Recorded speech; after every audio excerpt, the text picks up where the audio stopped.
right, here we go. Welcome everybody who's joining us. We'll give a few seconds for you to all find your way in, and then we'll get started. This is the orientation session with CoWorks for graduate students.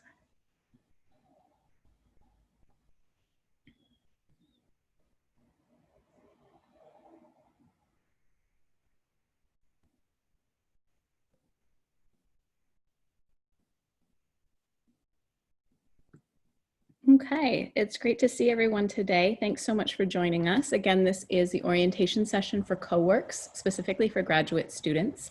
My name is Caroline Vasquez. I'm Assistant Director of the Office of Graduate Studies, and I'm here with David Kim, who is the Director of CoWorks. And David's going to share with us all of the great resources that CoWorks has for you, whether you're on campus or studying remotely this semester. We have the chat function working, and we have Q&A also working. So if you'd like to share in the chat where you're joining us from, you're welcome to do that. And you can also pop your questions into the question and answer box. So I'll hand it over to David and we'll get started. Thanks, Carolyn. Hi, everybody. Webinar format's always kind of weird since I can't really see any of you, but if you have any questions along the way, like Carolyn mentioned, please share them with us through those functions, and I'll make a point of answering them. So first off, welcome to RISD. I know you're all incoming new grads, and I guess welcome to CoWorks.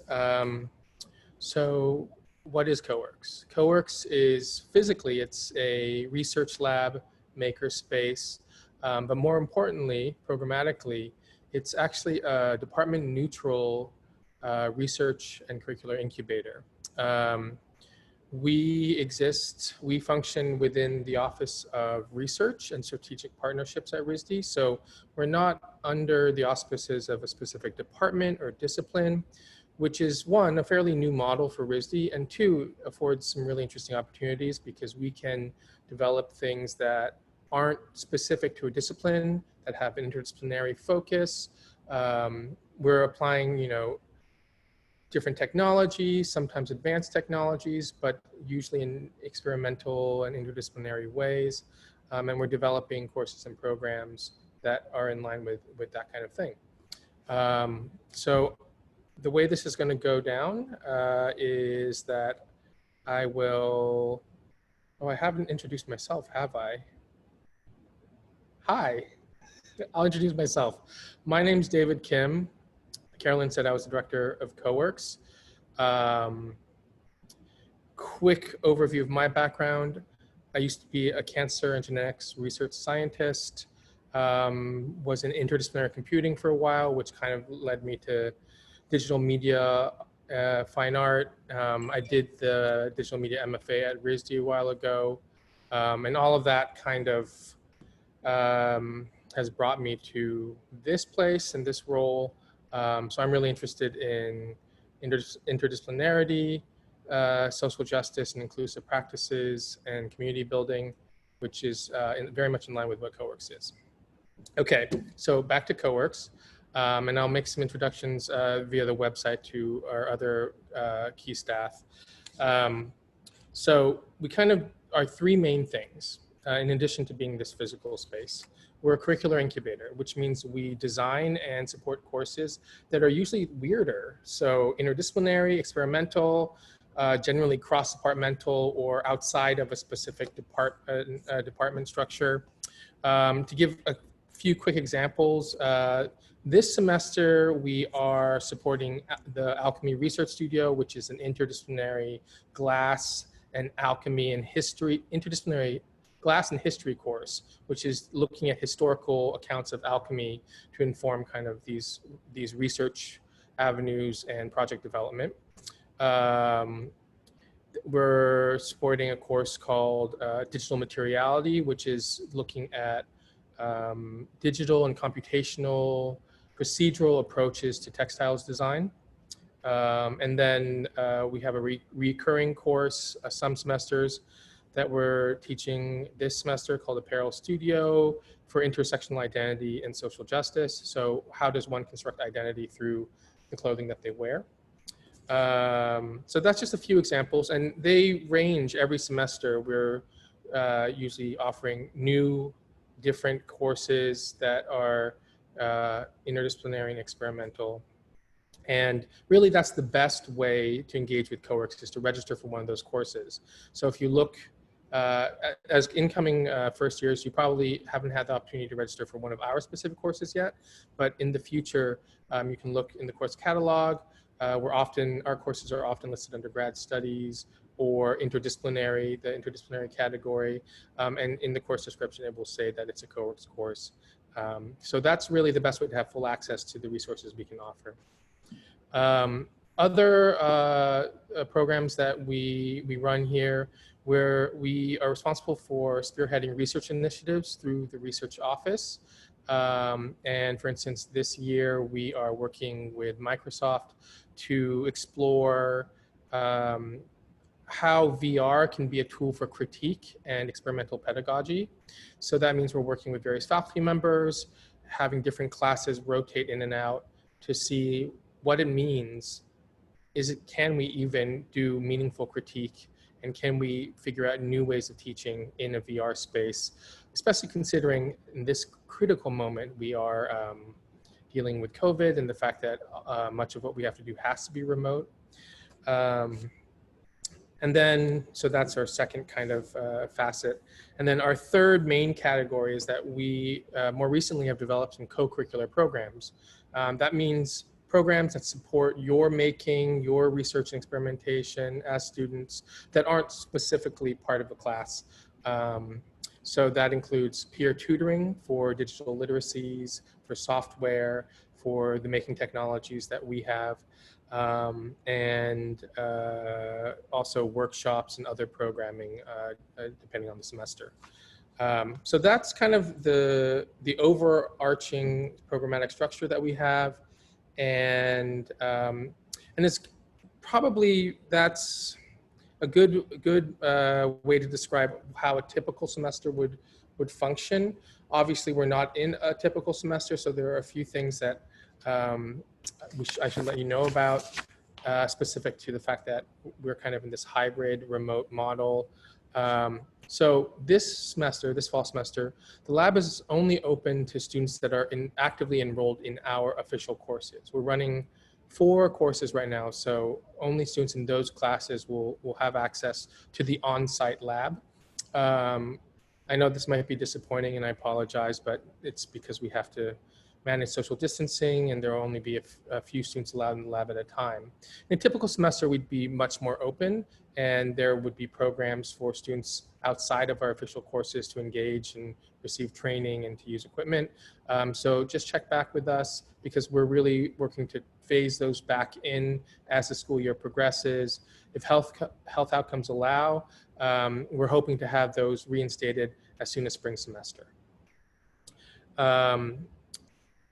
I've mentioned the peer tutoring program that we have. We normally have a cohort of around 30 grad instructors and undergraduate peer tutors on our team, and they come from every single department, from many different backgrounds. We prioritize having a really diverse cohort and community here, in terms of discipline, in terms of background and culture and identity, and normally those programs would be in person, and there'd be peer tutoring in person as well. But right now they are remote. So starting in mid-September, we will be relaunching our remote peer tutoring, and you can get more information about how that works and the link to schedule appointments through our website, which I'll show you in a bit. So our remote peer tutoring, or our peer tutoring in general, is, I think I just said, is focused on software literacies, digital making literacies, and other related kind of areas. We work in concert with other kind of peer tutoring programs on campus, like the Center for Arts and Language, which is more about communication, writing, and related literacies for your thesis writing, for your other writing, for your research in your practice. So it's similar in that regard, but with a different focus. And yeah, I think that's all the main differences about this particular semester. But definitely check our website on a regular basis, or feel free to reach out, because we are hoping to phase on-site stuff back in as soon as possible. This might be a good point for me to answer any questions so far before I show the website and attempt to do a virtual tour by carrying my computer around the lab. So let's see, what do we have in questions? Oh, no questions. Not yet. If anyone wants to enter a question in the Q&A for David before we go on the grand tour, now's your chance to put that in the question box. Okay, well, and if not, that's fine. So it looks like Carolyn posted our website link. Our website is not fully updated for fall semester, but will be soon. So you feel free to check it out. And I actually will share my screen right now and show you some key things. David, we have one question about where the lab is located. Is it on the visit? Sorry, I should have, that's an obvious piece of information. So we are on the ground floor of the Fletcher building, which a lot of you grads will actually be located in Fletcher or in CIT, which is adjacent and connected. Some of you will be elsewhere, like most of the architecture and landscape architecture students. But we're the ground floor of Fletcher. That's located at 212 Union Street. In downtown Providence. So we're kind of the farthest west end of campus. Okay, so I will now share my screen. Oh, wrong button.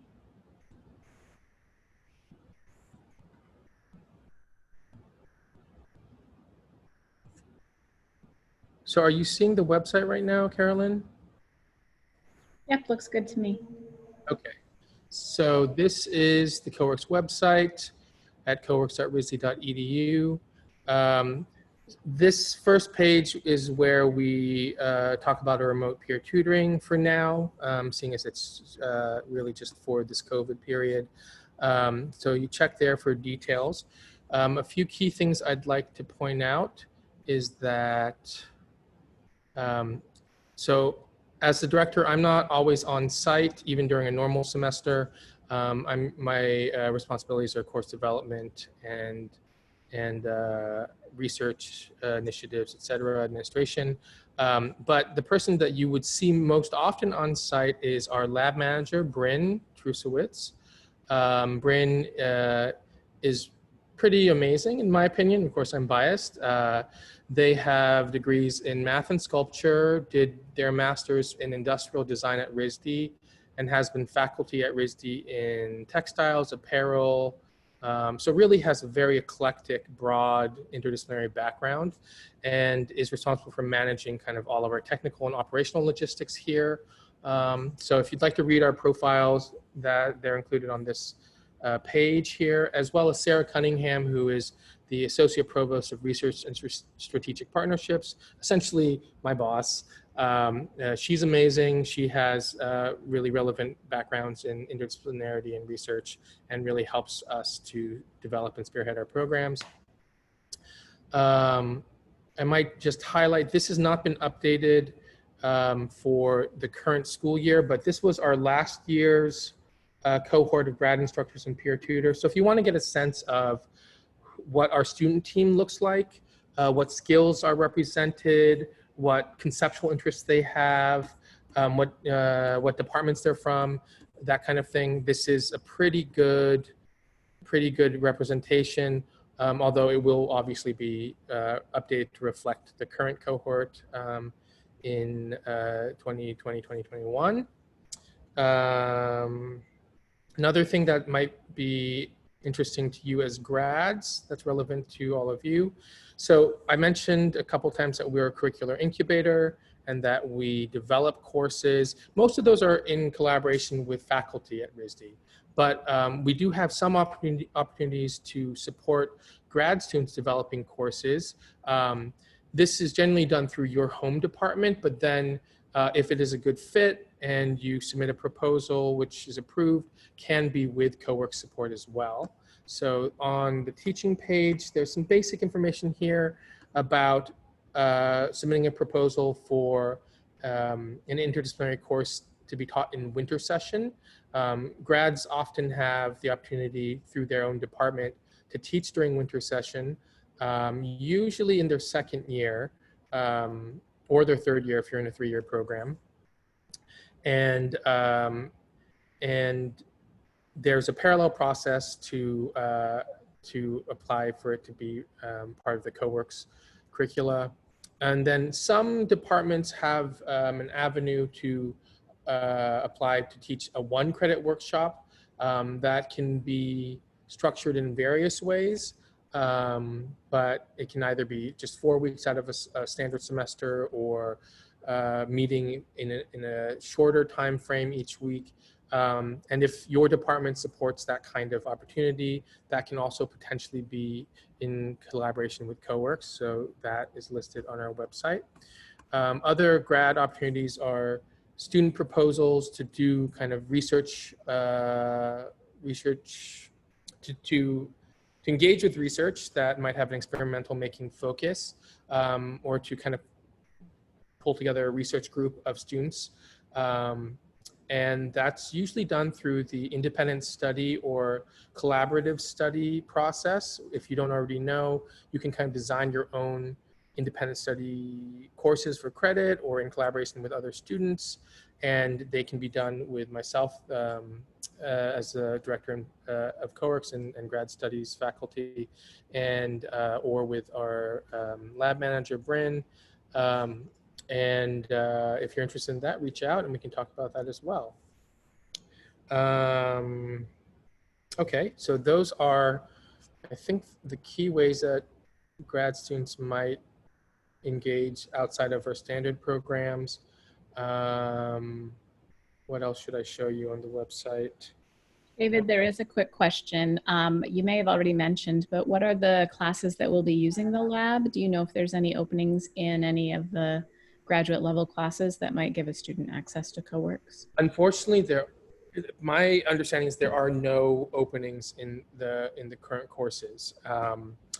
The graduate level courses this semester, if you want to double check and potentially try to get onto a wait list, is Alchemy Research Studio,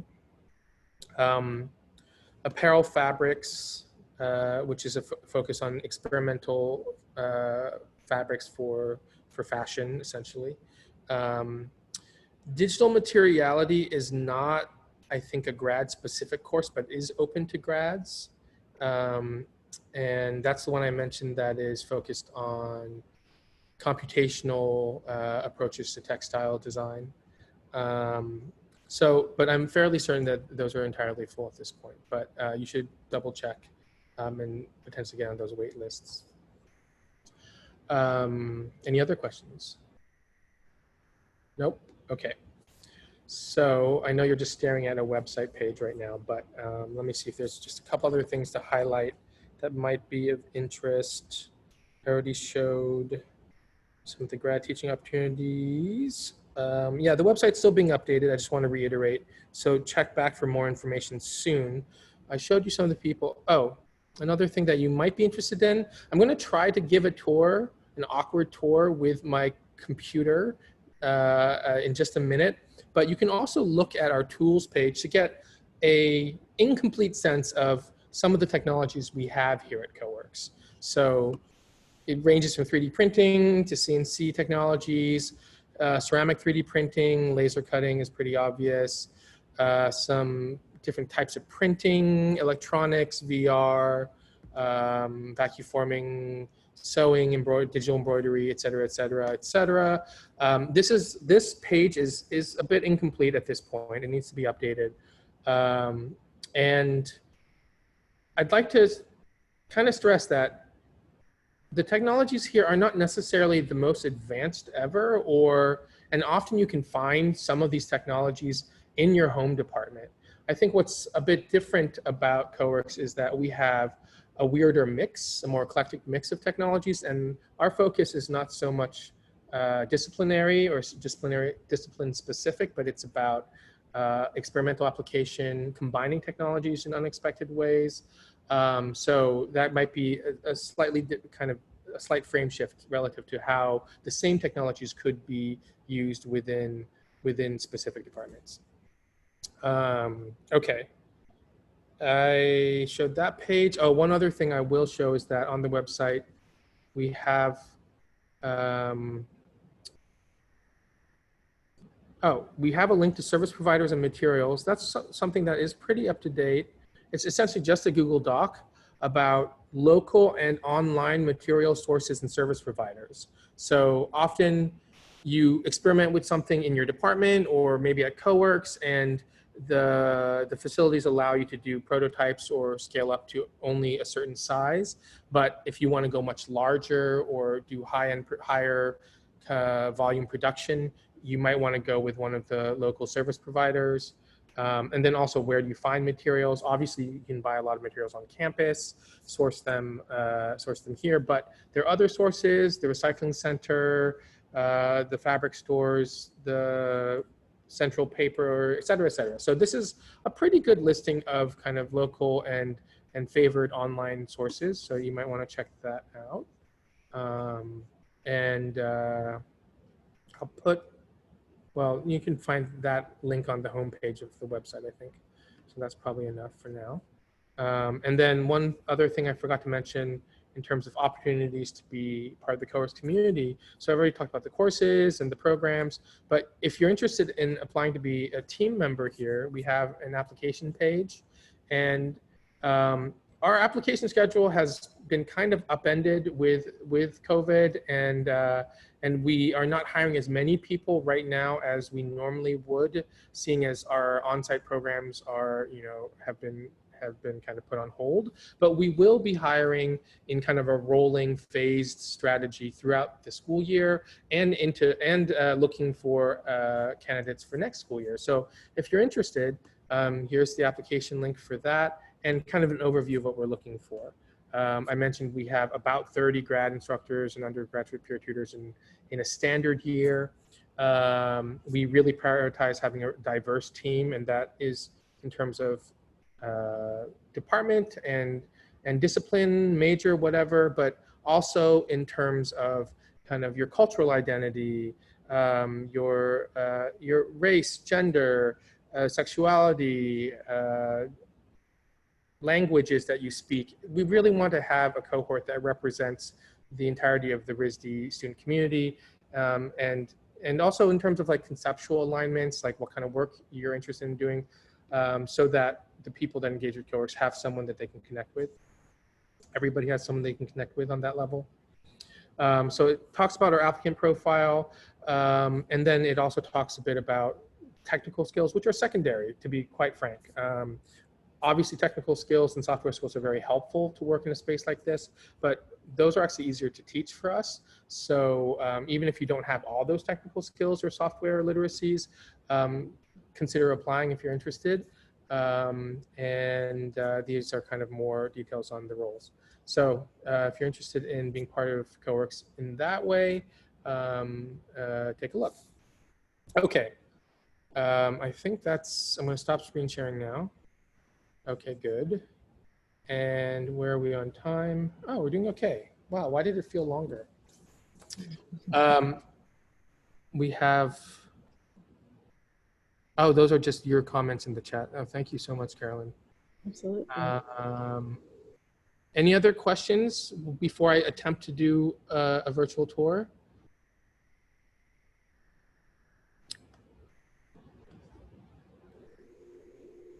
There's one. Yeah, is CoWorks a job and work study possibility?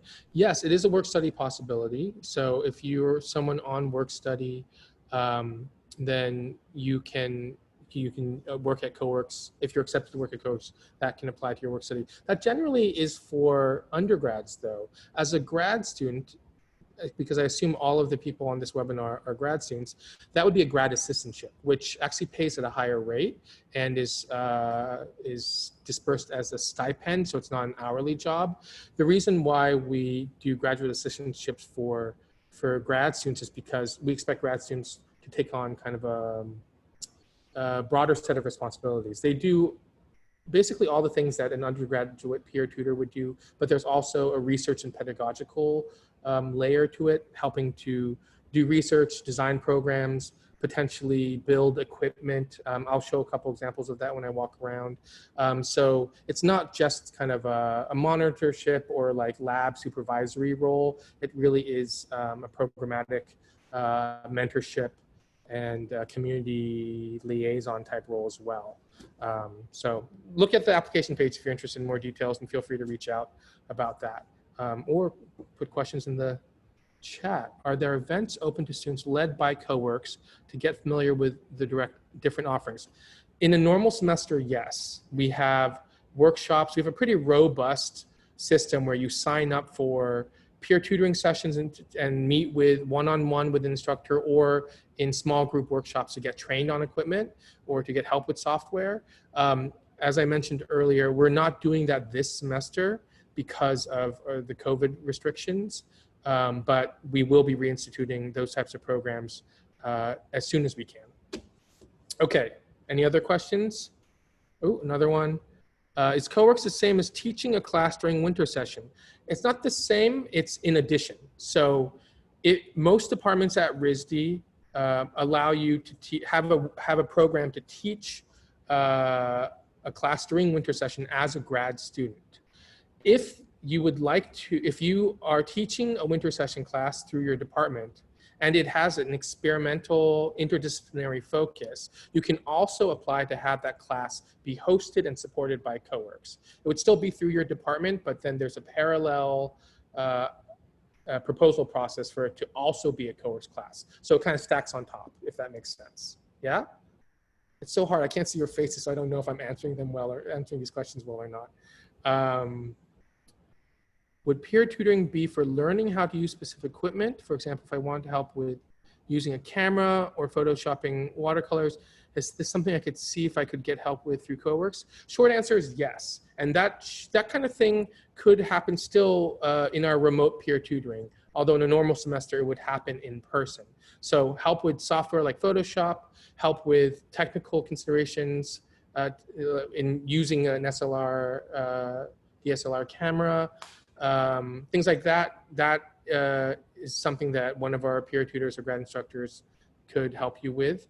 So I hope I answered that question. Yes. And then next question, if a student already has one assistantship in the works and wanted to also learn from CoWorks, is that an option? It depends. Short answer is yes, usually, but there's also an upper limit to how many hours of work you're allowed to take or that your department recommends you have on your plate. So if you already have an assistantship going into your first semester, first year at RISD, just touch base with your department. Submit an application because there's no guarantee that we'll be able to hire anyone soon. So if you get an application in now, then that opportunity might present itself to work, have an assistantship at CoWorks in the future, maybe end of this year, next year. But you have to be in conversation with your department and your other assistantships to figure out if you have the right balance. And I think I answered that one. Yes, thanks, answer. Okay, great.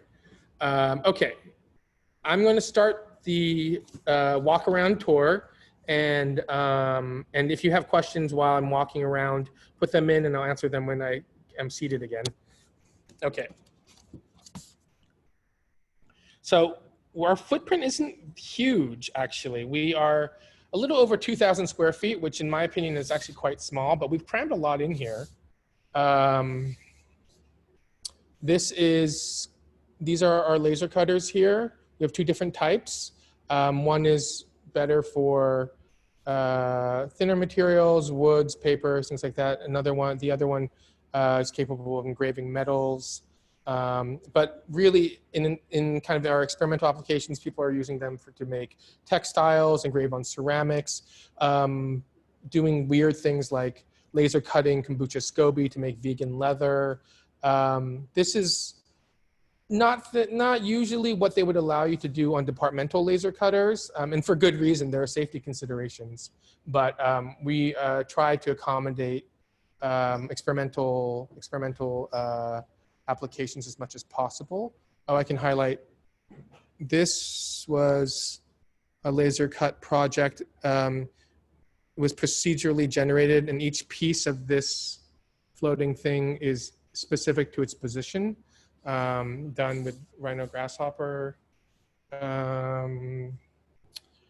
It's just kind of awkward, but doing my best. This is kind of our print corner, print and 2D corner. We have a large format printer. It's actually a pretty low end inkjet, but we've hacked it to do non-standard printing, non-standard materials.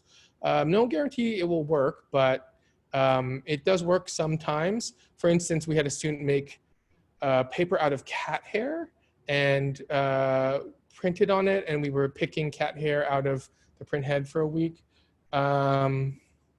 Standard printers, you know, flatbed scanner, that kind of thing. This is our UV printer. It can print full color, super high 1200 DPI resolution on almost any solid material. Quick examples I can kind of show. This is someone printing on PETG plastic and vacuum forming it afterwards.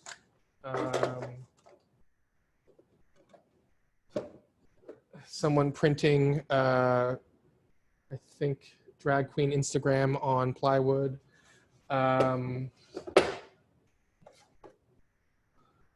Toothless Drake on acrylic.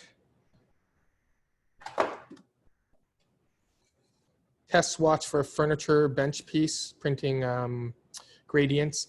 Our printer is pretty small format. It can actually only print less than a square foot in area, but we know service providers that can do like 4 by 10 feet, I think. So this is a good way to like figure out your UV printing process and scale up elsewhere. We have tools, basic tools like binding machine, pen and knife plotter, laminator, obviously computers and things like that. Moving along, this is kind of our 3D printing corner. We have these Form Lab Form 3s that are SLA, stereolithographic 3D printing, which means there's a pool of liquid resin. I'm not sure how good the resolution is and whether or not all of you can actually see this, but there's a pool of liquid resin and a laser shoots into the pool and selectively solidifies the material so that this piece just kind of rises up out of the liquid. Kind of like some sci-fi movie. Let's see. Can you see that kind of? I'm not sure if these are the best examples to show on video, but oh, I had a film and animation student. I love this example. 3D print all the expressions of their stop motion characters, and then and created this pretty ingenious magnet system to like be able to switch them out quickly in all the stop motion frames for that.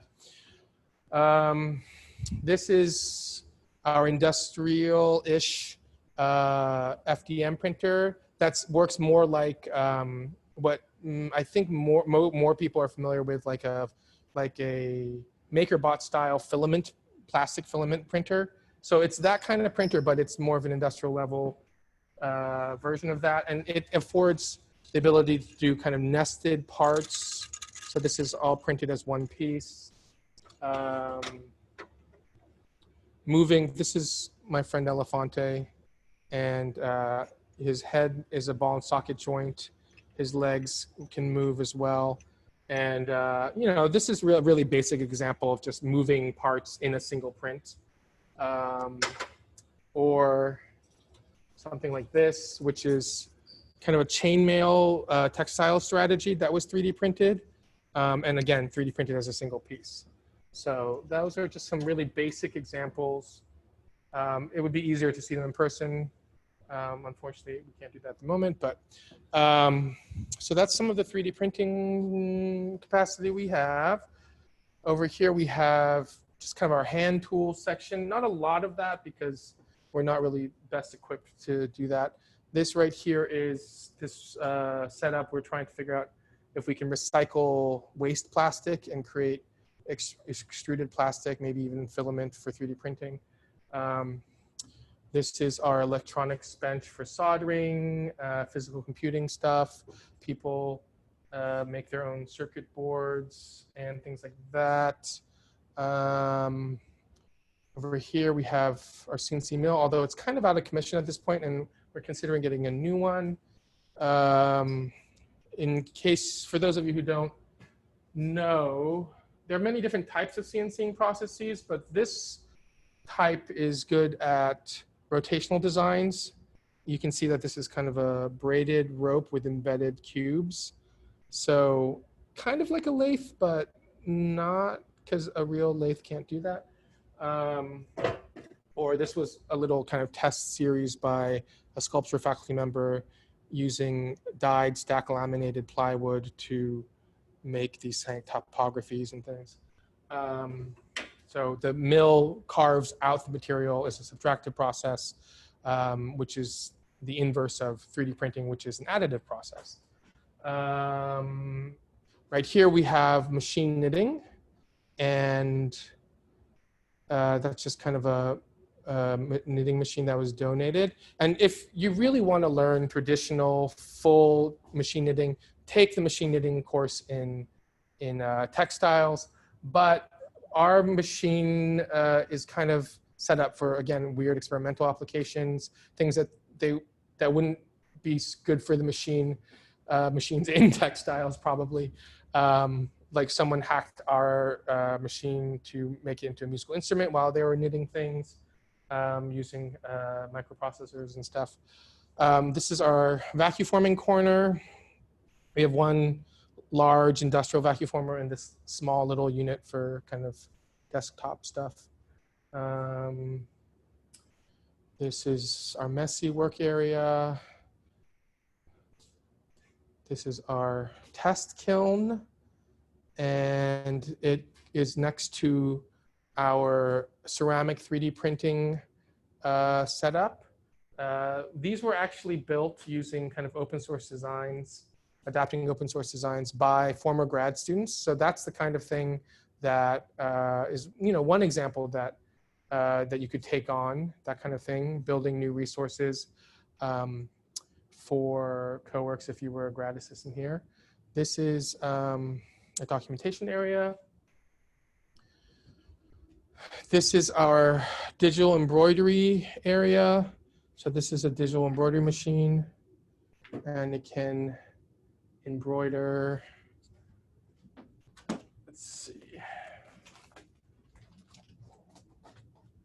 I'll show you one quick example, probably my favorite out of the little test swatches that we have. But do you see the koi fish? That's done on the digital embroidery machine. One other example, Bryn, who is our lab manager, figured out to hack the machine to do 3D design. So this shoe, all the functional stitching, the decorative stitching, the Velcro, the quilting was done on the embroidery machine. And then last little area is kind of our sewing area. So we have some industrial sewing machines of different types, industrial serger, overlock machine, active seam, marrow, and yeah. So there we go.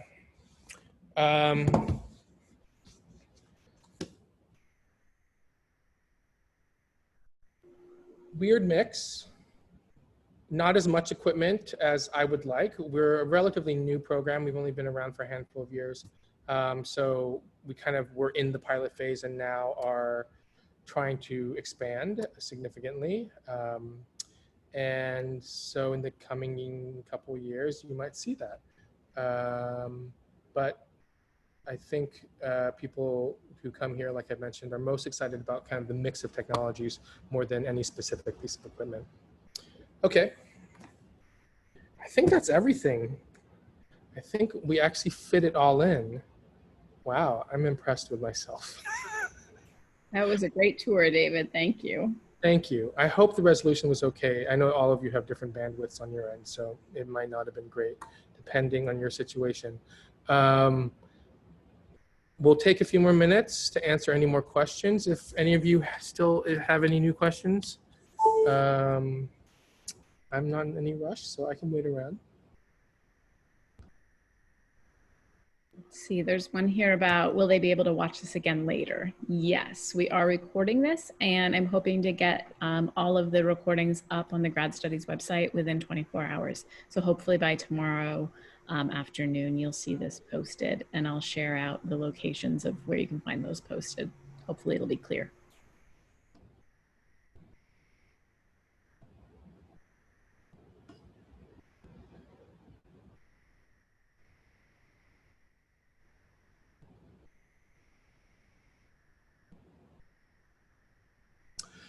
What are good ways to get introduced to the variety of possibilities with the equipment at CoWorks?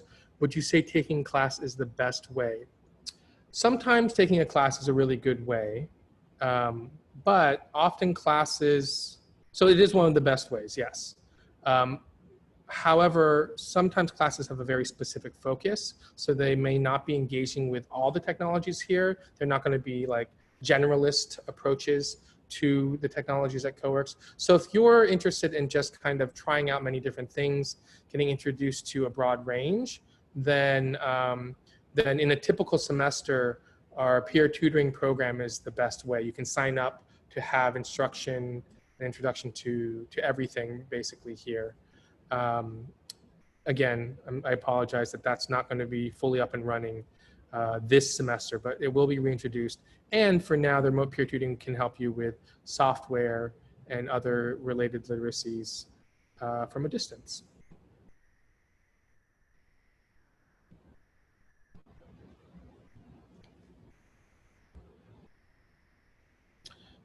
We won't have access to CoWorks this fall if we don't take a course, but we can have access with the peer tutor and or maybe advice about how we might be able to do things elsewhere at RISD. No, unfortunately, no one who is not registered for one of those 4 courses can have on-site access. Not even our student team who work for CoWorks, unless they are scheduled to help one of those classes as a TA, which is part of the role. But unless you're one of the students and it's specifically for those classes, during fall semester, no one will have access to the lab on site. David, are there other places on campus, other shops or labs where students might have access to some similar equipment? Yes, so most departments have their own making spaces. All departments have their own making spaces. They're more focused on kind of what is traditional to that discipline. So at RISD, even during normal semester, it's sometimes, I'll be honest, a little tricky to get access to making spaces or resources that are in another department, unless you're registered for a class in that other department. So that's just kind of a thing to navigate. This semester, it will probably be even trickier because things will be restricted with COVID. That said, usually there are a pretty good range of resources specific to your department. The way most departments are managing that right now is that they have mediated access, or they're set up more as a service provider. So students may not be physically going into the space at all or as much, but they will have their departmental technician managing things and being able to produce the things to the specs that you need until we can reopen full access. Is there a spray room to use spray paint on campus? Yes, there are a variety of them. There's a small booth here in CoWorks, which I don't think I highlighted, but I did walk past. It's just a little stand-up booth. There is a full walk-in spray room specifically for grad students in the basement of CIT. That's part of the grad student wood shop. So that woodshop is used mostly by grad students that are in departments located in Fletcher and CIT, because it's in the basement of those buildings. They're kind of one connected. They're two different buildings, but they're connected and function as kind of one building. So that's the grad dedicated woodshop, although as I've already mentioned, the access will be mediated in a specific way. You'll have to check with Tucker Houlihan, who is the manager for that woodshop, about those specifics. There are other woodshops on campus that are specific to departments. So if you're in a department that has one of those woodshops, you'll have some sort of access to that as well. Again, probably mediated this semester. So hopefully that answered that question. Do you know what type of access we have to software, what we could use potentially at CoWorks as a RISD student? Is there a list of available software for students that you know of? I'm not sure if it's that general, if access is more specific to particular class requirements. So as a RISD student, you have free access to the full Adobe suite. And if you go to the RISD ITS, Information Technology Services website, there are links and instructions on how to get access. I think it's the cloud version, so I'm not sure if you actually have to download. You do have to download something and install on your computer, but I forget exactly how the membership works. But when you are an active RISD student, you do get free access to the full Adobe suite. Many other kind of design-related softwares like Rhino or AutoCAD or other things are also available, maybe for free on occasion through your department, but generally for a deeply discounted student rate through the RISD store. So you'll want to look into that if you're interested in something outside of the Adobe suite. And then, yes, some classes have specific software that is needed. Like, let's say you took the digital embroidery class in the textiles department. There is a very specific proprietary software for this industrial level digital embroidery equipment. And then you would have access to that software through the class. So that's kind of another possibility. Is there another ceramic 3D printer elsewhere on campus? Well, the ceramics department certainly has ceramic 3D printing capacity.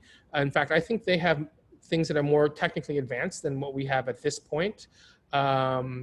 But just like everything else here, what we have is more for experimental applications. Students are allowed to hack it often and do like weirder things. So if you are printing specifically for ceramics ends, taking one of those classes in ceramics, and that's is probably your best bet. But if you're thinking about using the ceramic 3D printer to create something for a performance art piece to be destroyed, or we've had people like hacking the ceramic 3D printer to print food for research into how to make food for space exploration, things like weird things, then you probably would try to do a research project at CoWorks instead. Okay, great. All of that is great. Any other questions?